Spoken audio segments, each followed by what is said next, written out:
श्री रामकृष्ण लीला प्रसंग स्वामी शारदानंद जी द्वारा लिखित पाठ संख्या 73। श्री रामकृष्ण देव की तंत्र साधना। मोहिनी माया का दर्शन।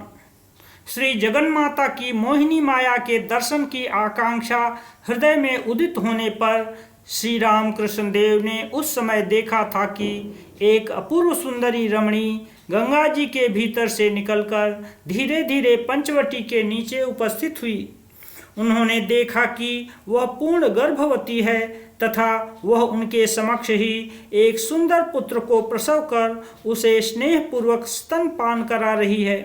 दूसरे ही क्षण उनको यह दिखाई दिया कि कठोर विकराल रूप धारण कर उस शिशु को निगलने के पश्चात वह पुनः गंगा जी में प्रविष्ट हो गई। षोडशी मूर्ति का सौंदर्य।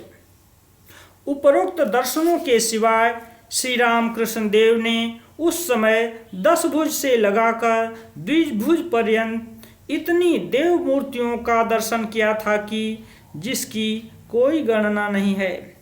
उनमें से किसी किसी ने उनको नाना प्रकार से उपदेश भी प्रदान किए थे। वे सभी मूर्तियां अपूर्व सौंदर्यशाली थी, किंतु हमने उनसे कहते सुना है कि श्री राजराजेश्वरी या षोडशी मूर्ति के सौंदर्य के साथ उनके रूपों की कोई तुलना नहीं हो सकती। वे कहते थे, षोडशी या त्रिपुरा मूर्ति का सौंदर्य मुझे ऐसा अद्भुत दिख पड़ा कि उसके शरीर से रूप लावण्य मानो सचमुच ही टपक रहा हो और चारों दिशाओं में फैल रहा हो। इसके अतिरिक्त उस समय अनेक भैरव तथा देवी देवता के दर्शन भी श्री रामकृष्ण देव को प्राप्त हुए थे।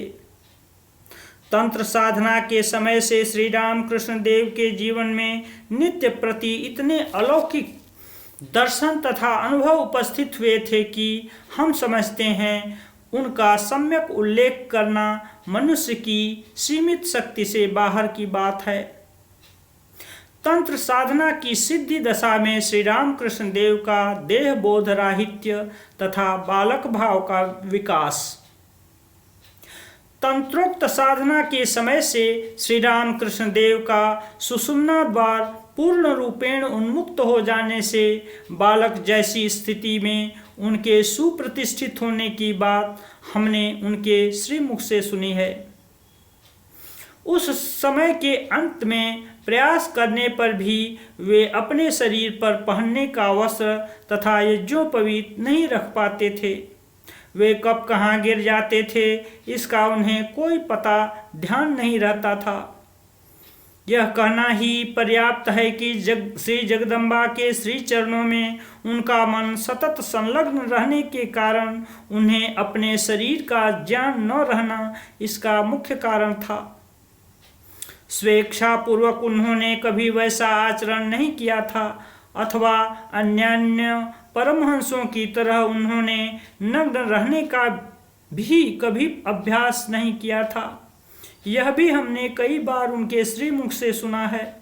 श्री रामकृष्ण देव कहते थे कि उक्त साधनाओं के उपरांत समस्त पदार्थों में उनकी अद्वैत बुद्धि इस प्रकार प्रबल रूप से वर्धित हुई थी कि बाल्यावस्था से जिस वस्तु को वे हेय या तुच्छ समझते थे वह भी उन्हें महान पवित्र वस्तुओं के सदृश दिखाई देती थी। वे कहते थे, तुलसी दल तथा मूंगने की पत्ती मुझे समान रूप से पवित्र अनुभव होती थी। तंत्र साधना के समय श्री रामकृष्ण देव की अंग कांति। इसी समय आगे कुछ वर्षों तक श्री रामकृष्ण देव की अंग कांति इतनी अधिक वर्धित हुई थी कि लोग उनकी ओर सदा एकटक देखा करते थे। तदर्थ उनके अभिमान शून्य चित्त में इस प्रकार का असंतोष उत्पन्न होता था कि वे उस दिव्य कांति के परिहार के निमित्त श्री जगदम्बा के समीप बहुधा प्रार्थना करते हुए कहते थे, माँ, मेरे लिए इस बाह्य रूप की किंचन मात्र भी आवश्यकता नहीं है। इसे लेकर तू मुझे आंतरिक आध्यात्मिक रूप प्रदान कर। यथा समय उनकी यह प्रार्थना पूर्ण हुई थी जिसका उल्लेख अन्यत्र किया गया है। भैरवी ब्राह्मणी श्री योग माया की अंश संभूत थीं। तंत्रोक्त साधना के समय ब्राह्मणी ने जिस प्रकार श्री रामकृष्ण देव की सहायता की थी, श्री रामकृष्ण देव ने भी आगे चलकर ठीक उसी प्रकार ब्राह्मणी के आध्यात्मिक जीवन के पूर्णता संपादन में विशेष सहायता प्रदान की थी। उनके द्वारा ऐसा न किए जाने पर ब्राह्मणी के लिए दिव्य भाव में प्रतिष्ठित होना कभी संभव नहीं था। इस बात का आभास अन्यत्र दिया गया है।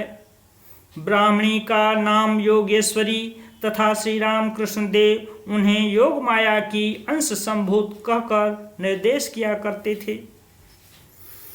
तंत्र साधना के प्रभाव से दिव्य शक्ति प्राप्त कर श्री रामकृष्ण देव को एक और विषय की उपलब्धि हुई थी तथा श्री जगदम्बा की कृपा से उनको यह विदित हुआ था कि भविष्य में अनेक व्यक्ति उनके समीप धर्म लाभ के निमित्त उपस्थित हो कृतार्थ होंगे। उनके परम अनुगत मथुर बाबू तथा हृदय आदि से उन्होंने अपनी इस उपलब्धि की चर्चा की थी। यह सुनकर मथुर बाबू ने कहा था, बाबा यह तो बहुत ही सुंदर बात है, हम सब मिलकर आपके साथ आनंद मनाएंगे।